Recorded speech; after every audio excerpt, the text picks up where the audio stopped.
Y llegamos hasta el capítulo 25, tomamos un break, fuimos a aprender del libro de Efesios acerca de la guerra espiritual. Tuvimos algunos hermanos visitándonos y ayudándonos en el púlpito. Aprendimos cosas muy buenas, pero consideré bueno que volviéramos al libro de Génesis nuevamente. El libro de Génesis es un libro tan importante en la palabra de Dios porque precisamente comienza con el origen, el principio de la historia de redención. Para que un cristiano realmente pueda entender la palabra de Dios, debe entender el libro de Génesis.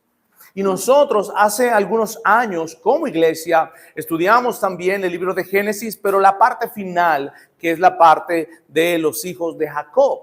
Y habíamos estudiado toda esa historia donde Dios nos revela acerca de su plan maravilloso de redención. ¿Por qué debemos estudiar el libro de Génesis? ¿Por qué como cristianos debemos comprenderlo? Bueno, porque allí comienza el plan de Dios. Dios siempre ha tenido un plan y se llama un plan de redención. Un plan que dice: yo voy a rescatar, voy a tener un pueblo, lo voy a rescatar de sus pecados y al final de los tiempos van a estar conmigo por siempre y para siempre.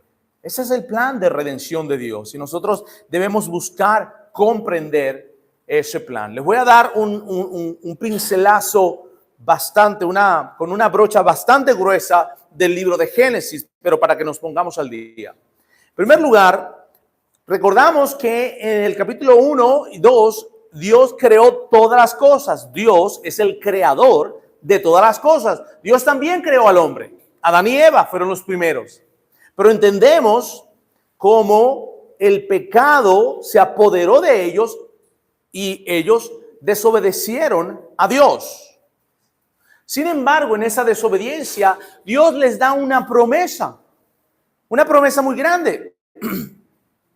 Y esa promesa está en Génesis 3:15, donde Dios dice que Él va a enviar a uno que va a herir a ese que va a venir en el calcañar, pero le va a herir en la cabeza, a la serpiente, siendo la serpiente Satanás. Y nosotros recordando que aquel que va a herir a la serpiente en la cabeza es nada más y nada menos que nuestro Señor Jesucristo, quien en la cruz del Calvario derrotó de una forma total a la muerte. Esa era la promesa que Dios hizo en Génesis 3. Pero la maldad del hombre, a pesar de que Dios había dado esa promesa, el hombre ya estaba manchado y su maldad continuó. Al punto de que Dios dice: esta generación es perversa, tengo que eliminarla. ¿Y qué hace Dios? Manda un diluvio donde solamente rescata cierta familia. ¿Cuántos sabían? A ver, los niños. 8, muy bien. Habían 8 personas. Dios los rescata porque se metieron en el arca. Noé es preservado con su familia, pero nuevamente la maldad vino y ocurrió la historia que conocemos de la Torre de Babel, donde Dios tuvo que intervenir nuevamente y Dios esparce por toda la faz de la tierra a diferentes pueblos con diferentes idiomas. Y eso es lo que hace Dios. Los esparce. La maldad de los hombres era profunda. Hay un momento en el cual Dios dice: yo voy a escoger a una persona y de esa persona voy a sacar un pueblo para mí, para yo redimirme. ¿A quién fue que sacó Dios? ¿No? A Abraham. ¿Y de dónde lo sacó? De Ur de los Caldeos. Él dijo: yo he escogido a Abraham. Llamó a Abraham. Abraham sale de Ur de los Caldeos y Dios le promete a Abraham que va a tener una generación grande. En Génesis capítulo 12 le dice: en ti serán benditas todas las naciones de la tierra. Nosotros entendemos por el apóstol Pablo que eso lo que significaba era que a través de Abraham iba a venir el mensaje del evangelio para toda la faz de la tierra. Eso es lo que entendemos. Pero resulta que Abraham tenía un gran clavo porque ya era viejo y todavía no tenía ningún hijo. Entonces tuvo que venir de una forma especial un milagro de Dios, porque Abraham tenía 100 años, su esposa Sara, ¿cuántos años tenía? 90, gracias, y su esposa era estéril. Pero Dios le dijo: te voy a dar un hijo. Y pasó mucho tiempo, y cuando él tenía 100 años, su esposa 90, Sara, tuvieron un hijo. Y eso tuvo que ser un milagro. Humanamente hablando, eso no se puede. Nosotros entendemos por qué, pero la intervención de Dios estaba tan segura y su promesa era tan segura que Él iba a intervenir. Nadie puede negar que eso no fue un milagro. Fue la mano de Dios que permitió que Abraham y Sara tuvieran un hijo. Ese hijo fue, ¿cómo se llama? Isaac. ¿Ok? Isaac está dormido, se porta buenísimo, ¿verdad? El domingo pasado le dije que se me portó muy bien, ¿verdad? Y este domingo va por las mismas. Ok. Dio un hijo que se llama Isaac, y por Isaac, no por Ismael, iba a venir la descendencia, iba a venir esa promesa que había en Génesis 3:15. Una cosa, a estas alturas de la historia, nosotros no tenemos al pueblo de Israel. En esta historia redentora donde vamos, todavía nosotros no tenemos al pueblo de Israel. Muchos cristianos hablan del pueblo de Israel y de Israel, y usted debe saber de dónde salió Israel. Bueno, hoy lo vamos a ver. Hoy vamos a ver. Vamos a Génesis y vamos a agarrar desde donde nos quedamos. Vamos al capítulo 25, versículo 19. El versículo 19. Y habíamos terminado en el hecho de que Abraham había muerto, y ahí habíamos terminado. Pero Abraham tenía dos hijos, uno era Ismael y el otro era Isaac. Sabemos que Dios había prometido que a través de Isaac era que Dios iba a cumplir su promesa de redención, era a través de él. Entonces nosotros hace unos meses nos habíamos quedado en el hecho de que Abraham había muerto. ¿Estamos claros? ¿Se acuerdan? Así era. Sí, ¿verdad? No se me olviden. Ok. Vamos a leer nosotros desde el 19 hasta el 34. Este es el texto. No vamos a leer ahorita, pero ese es el texto. Y algo que debemos entender, lo que nos enseña este texto en una forma general, es que la salvación es por gracia. Solo por gracia. La salvación es solo por gracia. Y vamos a dividir este texto en tres encabezados. El primero va a ser un embarazo extraordinario. Ese va a ser el primer encabezado, un embarazo extraordinario. Después vamos a ver un contraste notable, Y al final vamos a ver un negocio turbo. Esta historia nos va a enseñar que en realidad nuestra salvación es solo por gracia. Y usted dirá: pero hermano, ¿cómo lo vamos a sacar de ahí? Ya va a ver. Preste atención, preste cuidado y vamos a ver cómo Dios nos enseña eso en esta mañana. Primeramente, un embarazo extraordinario. Lean conmigo desde el 19 hasta el 26. Síganme en la lectura. Génesis capítulo 25 del 19 hasta el 26. Dice así la palabra de Dios: estas son las generaciones de Isaac, hijo de Abraham. Abraham fue el padre de Isaac. Tenía Isaac 40 años cuando tomó por mujer, ¿a quién? A Rebeca, hija de Betuel, el arameo, de Padán Aram, hermana de Labán, el arameo. Isaac oró al Señor en favor de su mujer porque ella era estéril. Y el Señor lo escuchó y Rebeca, su mujer, concibió. Los hijos luchaban dentro de ella y ella dijo, si esto es así, ¿para qué vivo yo? Y fue a consultar al Señor. Y el Señor le dijo, 2 naciones hay en tu seno y 2 pueblos se dividirán desde tus entrañas. Un pueblo será más fuerte que el otro y el mayor servirá al menor.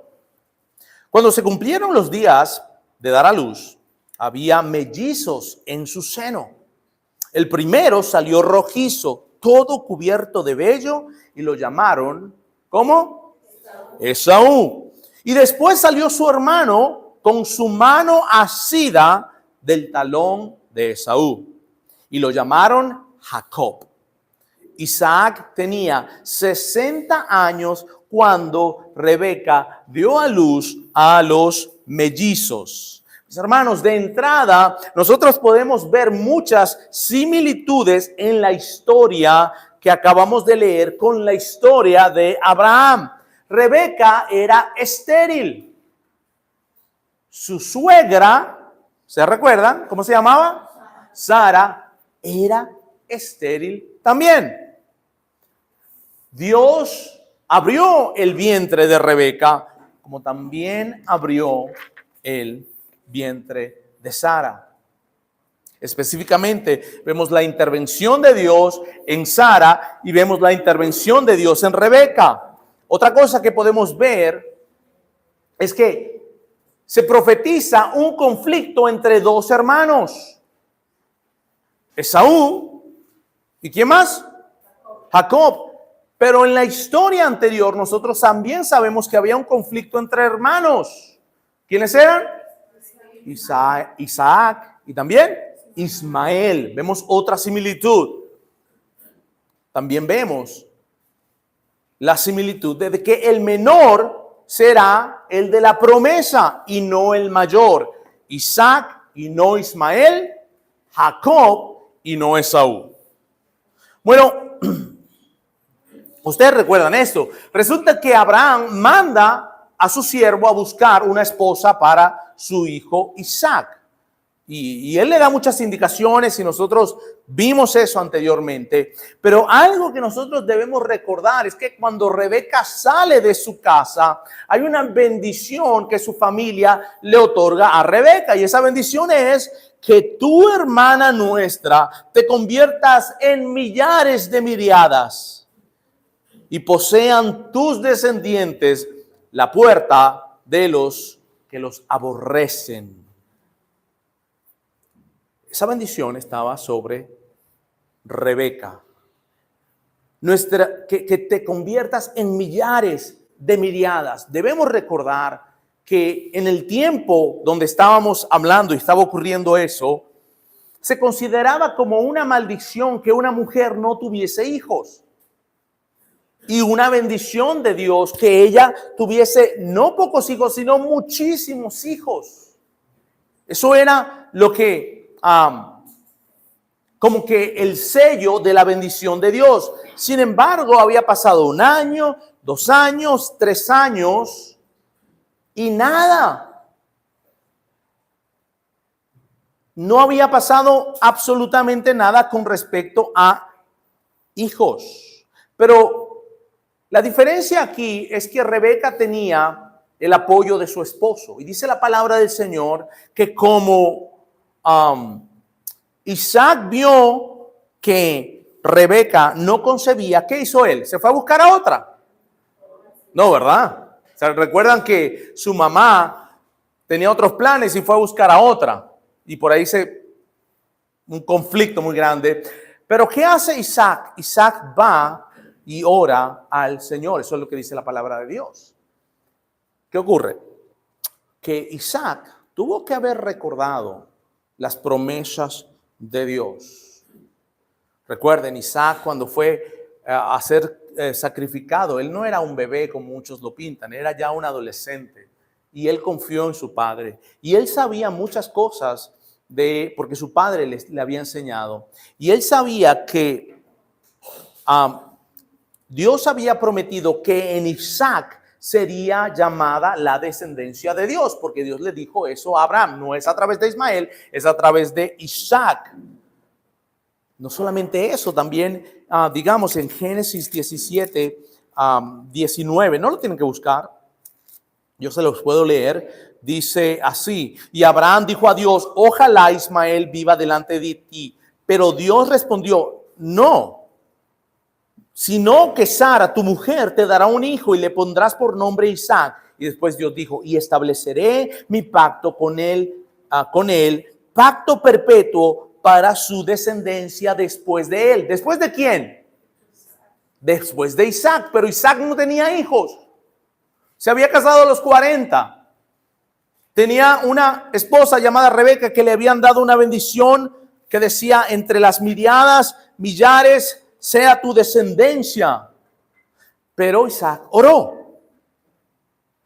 para que su mujer quedase embarazada, porque ella era estéril, ¿no?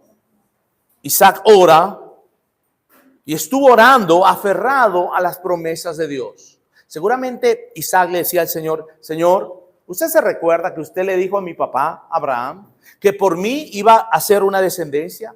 Ya yo estoy casado, ya llevo 1 año y no pasa nada. Señor, ya llevo 2 y no pasa nada. Señor, haz que mi esposa conciba, abre el vientre de mi Señor. Lo más seguro es que Isaac le estaba recitando las promesas de Dios a Dios y estaba orando de acuerdo a sus promesas, a lo que él había prometido. Y pasa 1 año, y pasa 2, y pasan 3, y pasan 4, y pasan 5, y pasan 6. Y Isaac, ¿qué está haciendo? Está orando, perseverando, porque él está agarrado ¿de qué? De las promesas de Dios. Cuando nosotros oramos con persistencia, debemos apropiarnos de las promesas de Dios. Así que Abraham está orando. ¿Cuántos años pasan para que Dios le responda? 20 años aproximadamente, porque él se casó cuando tenía 40 y la Biblia nos enseña que nacieron estos 2 chavalos cuando él tenía 60 años. Así que él estuvo orando persistentemente. Quizás en nuestras vidas nosotros hemos estado orando 1 semana y ya nos cansamos. Y decimos, ya Señor, ¿será que Dios no quiere? No, ¿verdad? Esto me recuerda a la parábola de la viuda, donde el Señor Jesucristo nos enseña que por la persistencia de ella, ¿verdad? ¿Cómo se llama? Justo, el juez malo, injusto, le dio lo que tenía que hacer porque ya lo tenía hasta aquí. Ya lo tenía hasta aquí. Yo estoy pidiéndole algo a un amigo y entonces le escribo y le he escrito. Y le digo, mándame lo que me tienes que mandar. Y va, y que no me lo mandas. Bueno, será que está ocupado. Ya llevo 1 semana. Le vuelvo a escribir. Mire, acordate, no te olvides que me dijiste que me lo ibas a mandar. Y no me lo manda. Ya le he escrito como 4 correos electrónicos. Pero yo voy a estar ahí. Yo creo que esta semana pensé y le dije, esta semana le dije, mira, yo voy a ser como la viuda. Hasta que tú no me des, yo te voy a estar fastidiando. Y no sé por qué no me contesta. Pero ya lleva como 3 semanas que no me contesta. Pero yo creo que la palabra de Dios es buena y ahí me voy a sentar. Voy a decir, qué fastidioso este Javier. Ahí se lo voy a mandar, lo que me tienen que mandar. Después le cuento qué es cuando me lo manden. ¿Ok? Resulta que los bebés que estaban, resulta que Rebeca se queda embarazada y se queda embarazada de mellizos. Y la palabra de Dios dice que había una pelea dentro de ella. Y en esto Rebeca dice, pero ¿qué es esto? No era algo que, era algo que le incomodaba a Rebeca. Miren, la palabra del Señor dice aquí que ella dijo al Señor, si esto es así, ¿para qué vivo yo? Imagínense, ella estaba pensando, ¿pero qué es esto? Mejor me muero, porque para esto es, ¿no? ¿Qué vamos a hacer? Era algo desesperante lo que ella estaba pensando, pero ella también fue al Señor y oró. ¿Y sabe lo que le dijo Dios? Dios le explicó lo que estaba pasando. Dios no siempre nos explica lo que nosotros no entendemos, pero en este caso Dios le explicó y le dijo, hay 2 naciones en tu vientre. Y dijo Dios 3 cosas de esas 2 naciones. Esos pueblos se dividirán.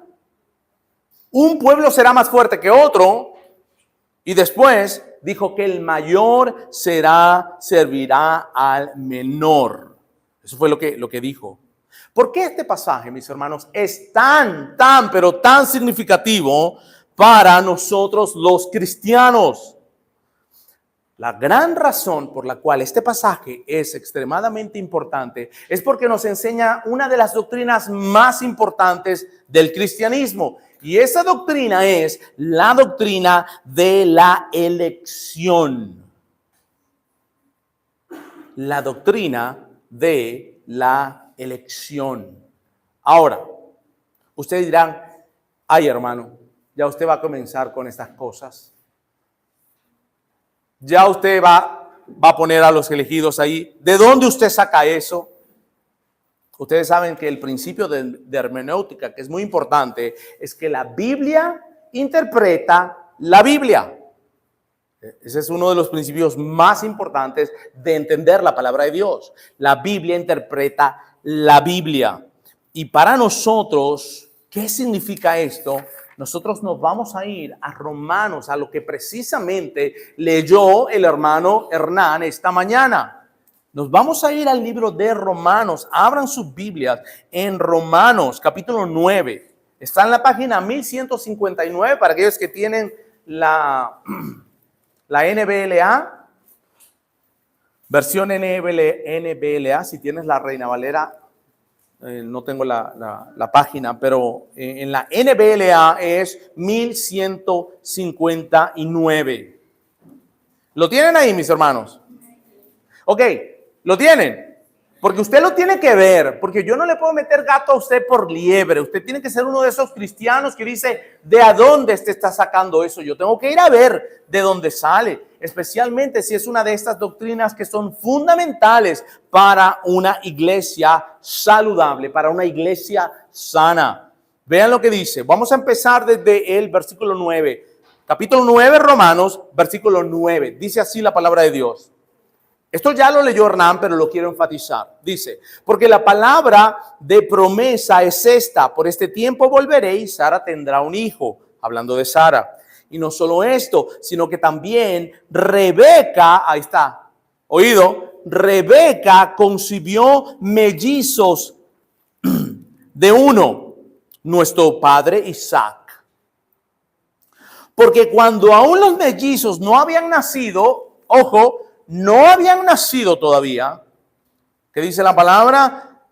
Y no habían hecho nada, ni lo bueno ni lo malo, para que el propósito de Dios conforme a su elección permaneciera, no por las obras, sino por aquel que llama. Acuérdate de algo, leímos en el versículo de memorización que como iglesia estamos hablando, leímos Efesios 2 y ahí dice que la salvación no es por obras, ¿verdad? Para que nadie se gloríe. Eso lo dice la palabra de Dios, lo enseña la palabra de Dios una y otra vez. Volviendo aquí dice, a su elección, no por obras, sino por aquel que llama. Se le dijo a Rebeca, oiga, aquí está Pablo, el apóstol Pablo está interpretando lo que acabamos de leer en Génesis. Dice, el mayor servirá al menor. Tal como está escrito, a Jacob amé, pero a Esaú aborrecí. A Jacob amé, pero a Esaú aborrecí. Estamos hablando de elección. Estamos hablando de Dios eligiendo a unas personas. No se olviden el contexto. El versículo 14 dice, ¿qué diremos entonces? ¿Que hay injusticia en Dios? De ningún modo, porque Él dice a Moisés, tendré misericordia del que yo tenga misericordia y tendré compasión del que yo tenga compasión.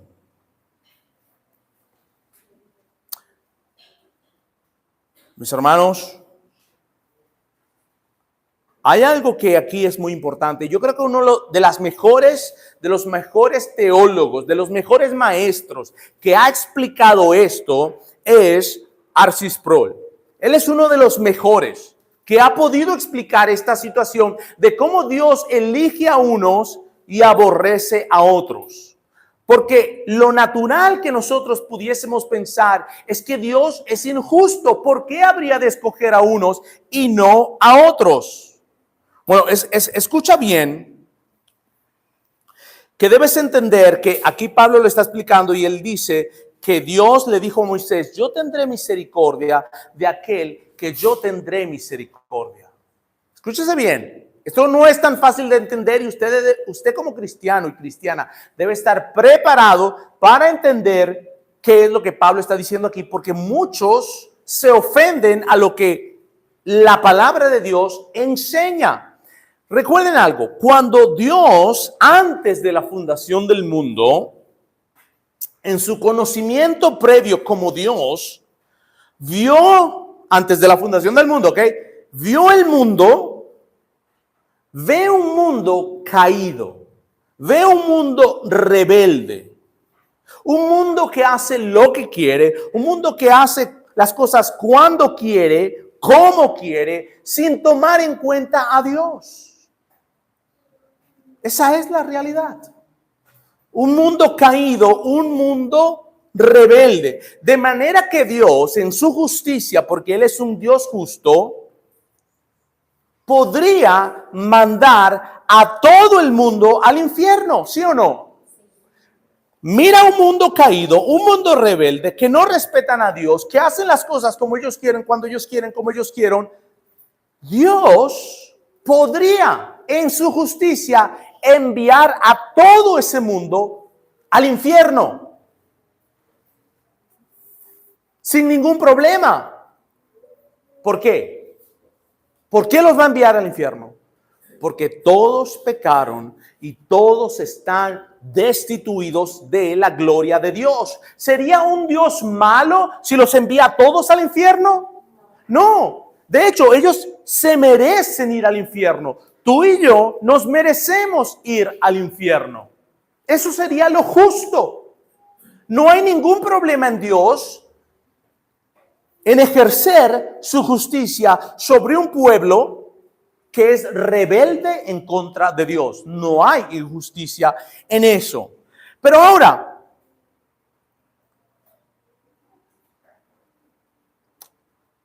algunos de ellos, recuerden que todos deberíamos ir al infierno. ¿Está claro eso? Si tú te piensas en este momento, no, yo no debería ir al infierno si yo no soy tan malo. Si tú en este momento estás pensando eso, y estoy seguro que algunos de ustedes están pensando eso en este momento, pues si yo no soy tan malo, yo no he matado a nadie, yo me porto bien, yo soy un buen estudiante, soy un buen niño, yo obedezco a mis papás y a mi mamá, yo no soy tan malo. El problema es que cuando piensas de esa forma, te estás comparando con el hombre. Pero cuando te comparas con Dios, te das cuenta que has ofendido al Creador de los cielos y la tierra, que has violentado sus mandamientos y lo que te mereces es el infierno. Por eso la Biblia dice: bienaventurados los que lloran. ¿Por qué? Porque cuando una persona llora, entiende su pecado, entiende la suciedad de su corazón, va a buscar a Dios. Pero aquel que dice: pero si yo no soy tan malo, mi vecino es peor. Otra vez digo, el problema es que te estás comparando con el hombre y no con Dios. Sigo aquí. Ahora, algunos de ellos, de los que Dios miró, a Dios se le ocurre darle el regalo de salvación. Y a otros les da lo que se merece. A unos Dios decide darles el regalo de salvación. Y a otros Dios decide darle lo que se merecen. ¿Acaso Dios está siendo injusto? A unos les está dando lo que se merecen, justamente. Y a otros les está dando salvación. Es decir, hay dos grupos. Dos grupos. Unos son de la nación de Jacob, y otro son de la nación, ¿de qué? De Esaú. Por eso es que este texto es tan importante para que tú y yo entendamos el plan redentor de Dios. Hay dos naciones, una nación de Jacob, que esa nación se va a convertir en Israel después. Y está la nación de Esaú. Esa nación se va a convertir en la nación de Edom. De ahí vienen los edomitas. Pero eso después lo vamos a ver. Pero entiende algo muy importante. Que a unos Dios les da lo que se merecen. Cuando un niño, oído niño, cuando un niño dice, pero eso yo no me lo merezco. Ah, ¿tú quieres que Dios te dé lo que sí te mereces? ¿Sabes qué te mereces? El infierno. Como tu papá y como yo y como tu mamá nos merecemos el infierno. Pero Dios en su misericordia escoge a unos para darle misericordia. Mis hermanos, unos reciben misericordia y otros reciben justicia, pero nadie recibe injusticia. Voy a repetir eso.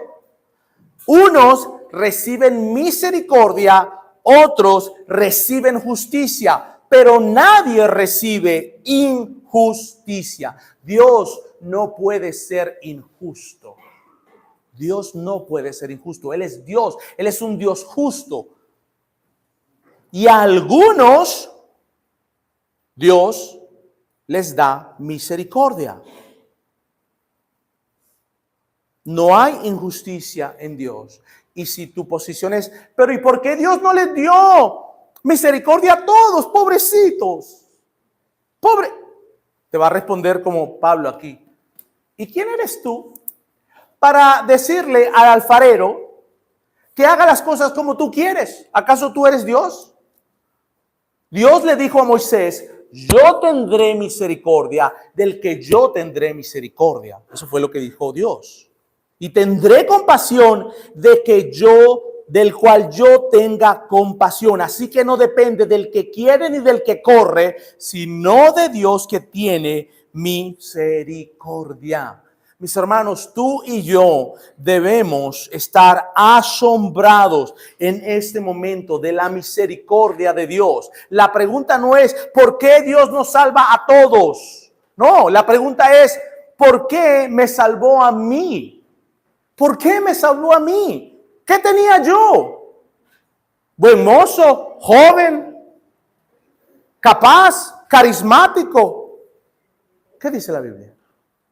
No es por obras para que nadie se gloríe. Eso es lo que la palabra de Dios enseña. Y tú y yo, mis hermanos, debemos estar boquiabiertos. Debemos estar asustados. Debemos estar en shock de que en la misericordia de Dios me escogió a mí. Wow, Señor. Wow.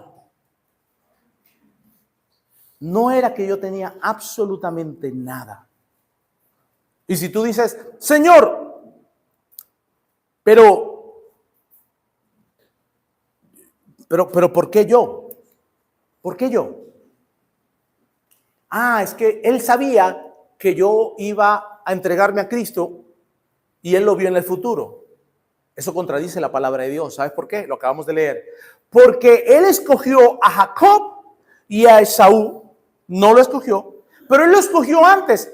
Desde el vientre, antes de la fundación del mundo. Y dice la Biblia que ellos no habían hecho ni nada bueno ni nada malo. Simplemente en su propósito Dios los escogió. No es por obras. Si Dios escoge a algunos por las obras, entonces yo tendría de qué jactarme. Y cuando pensamos en misericordia y en gracia, la naturaleza de la misericordia y la gracia es que no se merece. ¿Sí me entiendes? No se merece. Entonces no merecemos ni la gracia ni la misericordia. Dios no vio absolutamente nada bueno en nosotros para escogernos. ¿Y por qué lo hizo? Por su propósito, porque Él quiso. Pero no creas que fue porque eras más bonito o más bonita, o porque eras más inteligente o no más inteligente. De hecho, vamos vamos a ver algo, vamos a pasar al segundo encabezado. Un contraste notable entre estos dos. Vean lo que dice en nuestro texto. En nuestro texto dice el versículo 27 y 28. ¿Lo ven ahí? Génesis, ya estamos otra vez en Génesis 25. Capítulo 25, versículos 27 y 28, dice: los niños crecieron y Esaú llegó a ser diestro cazador, hombre de campo, pero Jacob era hombre pacífico que habitaba en tiendas. Isaac amaba a Esaú porque le gustaba lo que cazaba, pero Rebeca amaba a Jacob. Tenemos dos personajes aquí. Uno de ellos era un atleta. Era un cazador, dice la palabra del Señor, era diestro en el campo. Era el hijo favorito de su papá. ¿Por qué era el hijo favorito de su papá? Véalo en el texto. ¿Por qué? Era un cazador. Usted sabe, un hombre fuerte, un hombre musculoso, un hombre de verdad, que le gustaba esas cosas, así del campo. ¿Verdad? Ajá. Que montaba a caballo, esas cosas, qué sé yo. Pero resulta que Jacob, ¿cómo era Jacob? ¿Ah? Era pacífico. Era un hombre de su casa. Entendemos que le gustaba cocinar, ¿verdad? Y él era el preferido ¿de quién? De su mamá. Era hogareño ese muchacho, tranquilazo. Pero el otro era musculoso, fuerte, diestro, bueno para la casa. Humanamente hablando, ¿quién debió haber sido escogido? Esaú. Esaú debió haber sido escogido, humanamente hablando. Pero Dios no escoge por lo que nosotros vemos humanamente o entendemos. No, Dios no es así. Y eso lo vemos a través de la Escritura. Por cierto, lo vamos a ver más adelante, pero resulta que Esaú también era el mayor. Y después vamos a ver algo acerca de la primogenitura. Pero este es un patrón. Abel en vez de Caín, ¿se acuerdan? Isaac en vez de Ismael, porque Ismael era el primero. Pero no solamente eso. David en vez de todos sus hermanos. Hace una semana vimos la película de David y los muñequitos eso con mis niños y era cómico cómo vino Samuel a buscar dónde está el hombre, y entonces había unos hermanos y todos sus hermanos eran así fornidos, buen mozos, de buen parecer, así altos, pero eran unos tipazos, como dicen, ¿no? Pero Samuel decía, no, es que aquí, y este no, aquí, y este tampoco, no tenés otro. Bueno, sí, hay uno chiquito que está por allá, que está cuidando unas ovejas, pero ese como que no importa mucho. ¿Qué dijo Samuel? Búscame a ese. Y a ese fue el que ungió como rey. No, Dios no hace las cosas de una forma convencional. No lo hace. De hecho, nosotros entendemos lo que Dios está diciendo. No lo busquen. En su palabra, en primera de Corintios, dice lo siguiente. No es en primera de Corintios, aquí me equivoqué. 26. Ok, sí, aquí dice.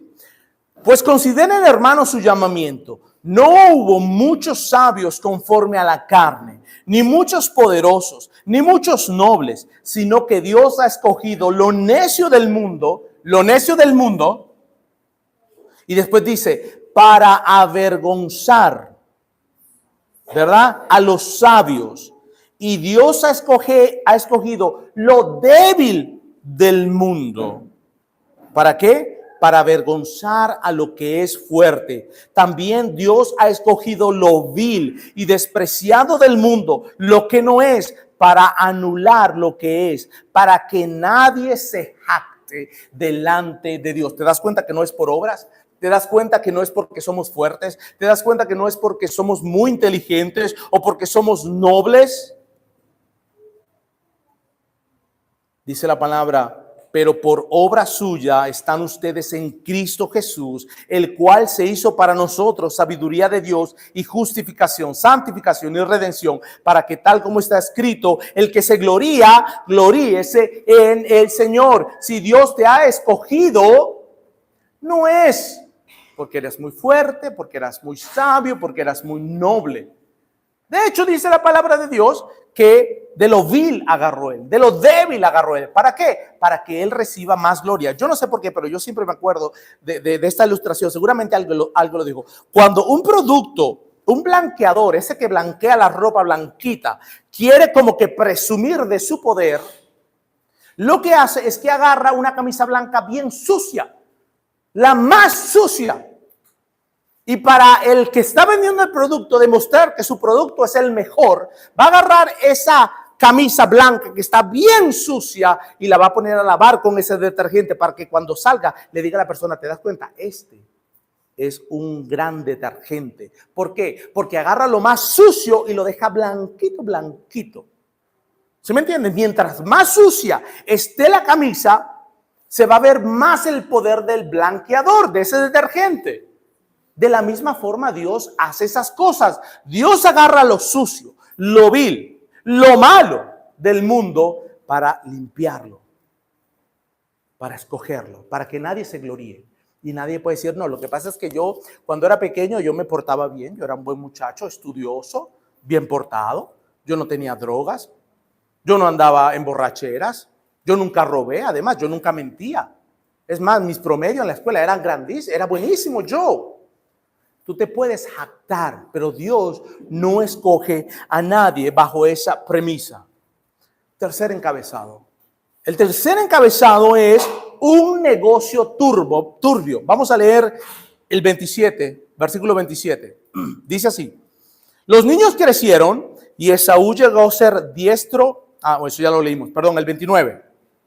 Dice, un día cuando Jacob había preparado un potaje, es decir, una sopa. Jacob, él era como chef de su casa, le gustaba estar ahí en la casa con su mamá. Esaú vino agotado del campo. Entonces Esaú dijo a Jacob, te ruego que me des de comer un poco de ese guisado rojo, pues estoy agotado.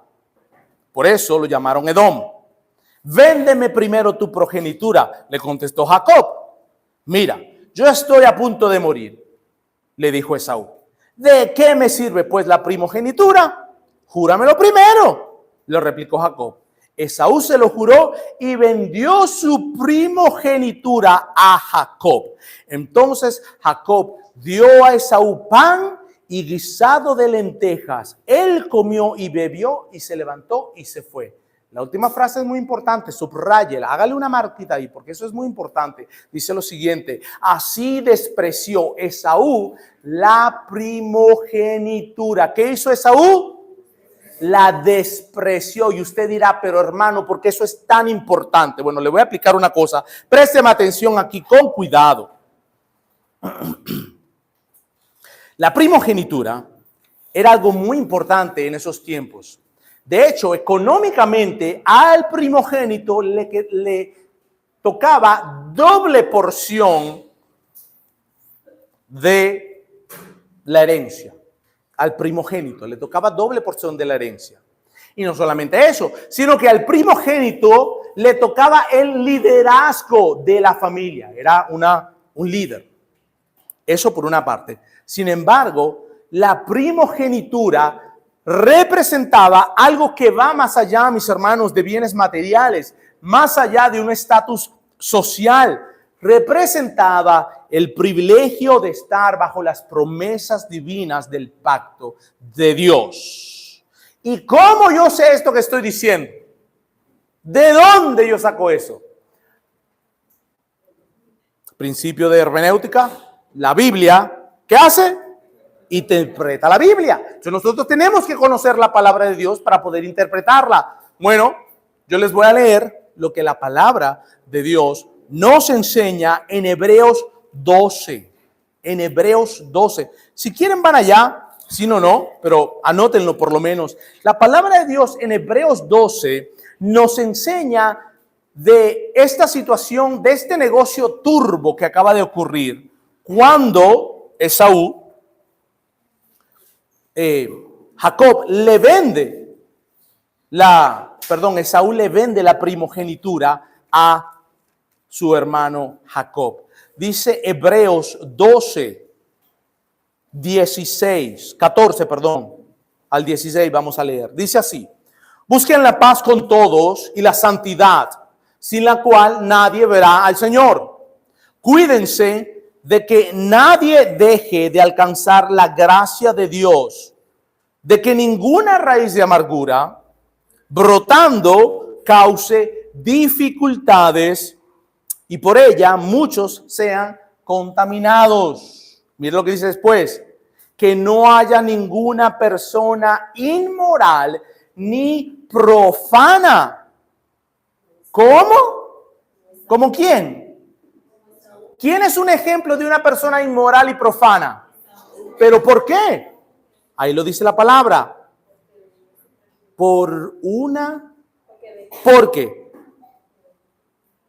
que vendió, no dice así, ni profana como Esaú, que vendió su primogenitura por una comida. Porque saben que aún después, cuando quiso heredar la bendición, fue rechazado, pues no halló ocasión para el arrepentimiento, aunque lo buscó con lágrimas. Mis hermanos, oiga aquí lo que el libro de Hebreos nos está enseñando. Lo pone como ejemplo a Esaú como una persona inmoral y profana. Y dice, de él dice que vendió su primogenitura por un plato de lentejas. ¿Qué significa eso para nosotros? ¿Qué es profano? Profanar algo significa cuando nosotros tratamos algo que es sagrado como algo que no es sagrado. Eso es profanar algo. Algo que es, nosotros lo tomamos que es sagrado, pero nosotros no lo tomamos como sagrado. Eso es algo inmoral. Eso es lo que es la profanación de algo. Fíjense lo que ocurrió. Saúl no le dio el valor que tenía la primogenitura. Él no. Él estaba desesperado y en un momento de desesperación, impulsivamente, o también lo había maquinado. De hecho, él dice, yo me voy a morir. ¿De qué me vale la primogenitura? Vendémela. Y el otro le dice, primero júramelo.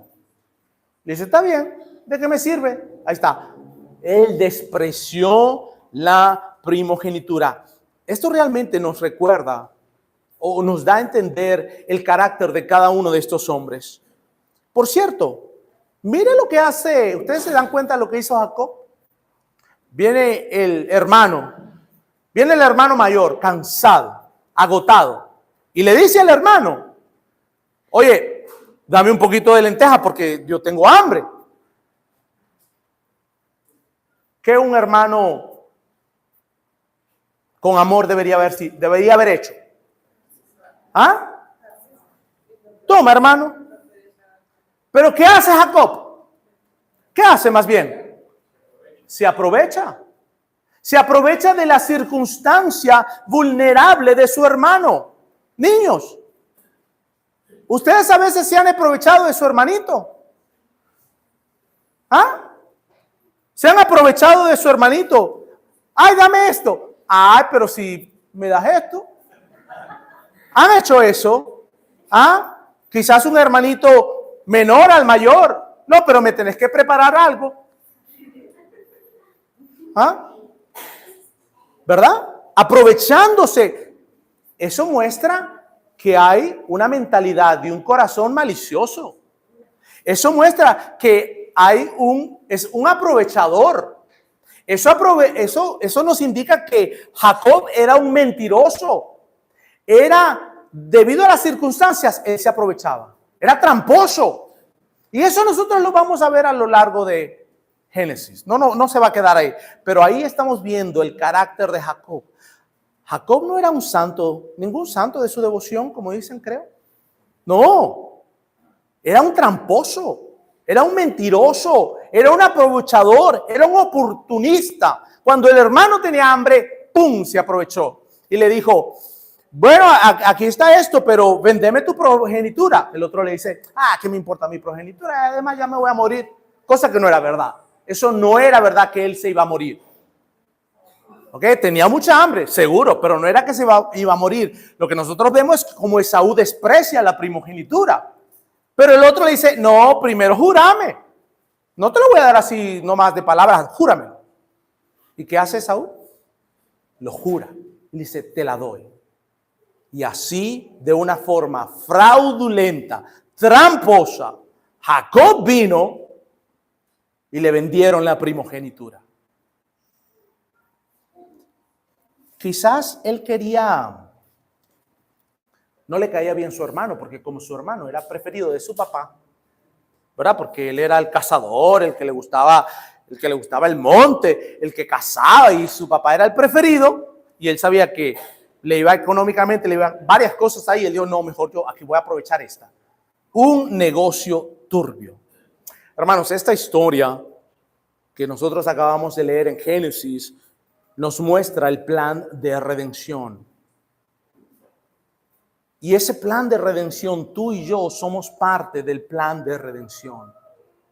Quiero que te acuerdes de esto. Nos debe asombrar, nos debe dejar perplejos, nos debe dejar en shock el hecho de la misericordia de Dios y que la elección de Dios ocurre en su propósito, pero no por obras, no porque tú eras más bonito o yo era más inteligente que los demás, sino porque en la misericordia de Dios, Dios nos escogió. Así escogió a Jacob. ¿Te das cuenta que Jacob no era ningún santito que se diga? Era malo también, pero Dios lo escogió. Y eso al mismo tiempo nos debe dar esperanza. ¿Sabes por qué? Porque la salvación no depende de ti. Si dependiera de ti, como dijo un hermano, ya la hubieses perdido. La hubiésemos perdido. Pero como no depende de nosotros, sino que depende de Dios y no es por obras, Dios nos salva y estamos seguros en Cristo Jesús y nada ni nadie nos puede arrebatar de su mano porque Él fue quien nos escogió. Somos de la nación de Jacob, no de la nación de Esaú. Somos de los de Jacob escogidos por Él. Eso nos debe dar mucha esperanza. Porque nadie nos puede arrebatar de la mano de Dios. No importa, no depende de lo que tú hagas. ¿Sabes qué? Escuché esto de un profesor. Que algunos salen del catolicismo, pero el catolicismo no sale de ellos. Algunos salen del catolicismo, pero el catolicismo no sale de ellos. ¿Sabes por qué? Porque a pesar de que creyeron, ellos siempre están pensando que su salvación depende de lo que ellos hagan. No depende totalmente de Cristo. Por eso es que un católico jamás, vuelvo y repito, jamás te va a decir yo soy salvo. Yo soy salvo, que te lo digo que soy salvo. Nada más te va a decir. Ellos van a decir, bueno, yo no sé, el Señor sabe. Claro que sabe. Claro que sabe. Él es Dios. Por supuesto que sabe. Pero la pregunta es si tú lo sabes. Ellos no, porque creen que hacen misa. Usted nunca se ha preguntado ¿por qué la gente hace misa cuando se muere alguien? Para ayudarlo en el purgatorio a que se purifique. Busque eso. ¿Para qué se hace misa? Precisamente para eso. Para ayudar a que ya está en el purgatorio. Cosa que nunca aparece en la Biblia. Búsquemelo, por favor. Búsquemelo y confrónteme. Jamás aparece eso de purgatorio. Eso es mentira. Pero nosotros los cristianos decimos, voy para el cielo, soy salvo. ¿Y por qué? Ni que te portaste muy bien. Usted le tiene que decir, yo sé más que tú.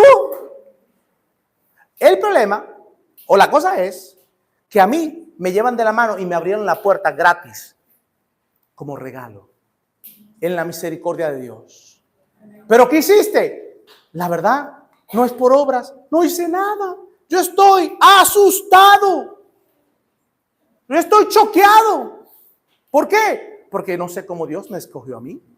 No sé cómo me escogió a mí. Por su gran misericordia decidió agarrarme. ¿Qué cosas no? ¿Qué cosas? Dios es tan hermoso, es tan maravilloso, que Dios nos escoge como sus hijos, no por lo que hayamos hecho, sino por su gran misericordia en su propósito. Yo no sé por qué, ni tú tampoco deberías saber. Ahora quiero preguntarte, ¿tú eres de la nación de Jacob o de Esaú? Si estás aquí esta mañana, yo te quiero decir que hay dos naciones. Una es de Jacob y otra es de Esaú. Si tú no conoces a Cristo, tú vas a morir y Dios te va a dar exactamente lo que te mereces. Te va a enviar al infierno. Y Dios en su justicia justamente te va a enviar al infierno. Pero hay una esperanza en Cristo Jesús. En Cristo Jesús hay una esperanza. Y esa esperanza es la siguiente. Cuando tú reconoces que has pecado, que te has rebelado en contra de Dios y estás dispuesto a volverte de tus pecados hacia Dios en arrepentimiento y confiar solamente en Cristo, la palabra del Señor dice que Él no te va a rechazar, sino que te va a salvar. Vengan a mí todos los que están cansados y cargados y yo los haré descansar. Dios es un Dios misericordioso que cuando un pecador sucio, infiel, viene a Él, Él abre sus brazos y les abraza. Eso es lo que Dios dice en su palabra. Así que si no conoces a Cristo, ven a Cristo y reconcíliate con el Señor. Vamos a orar.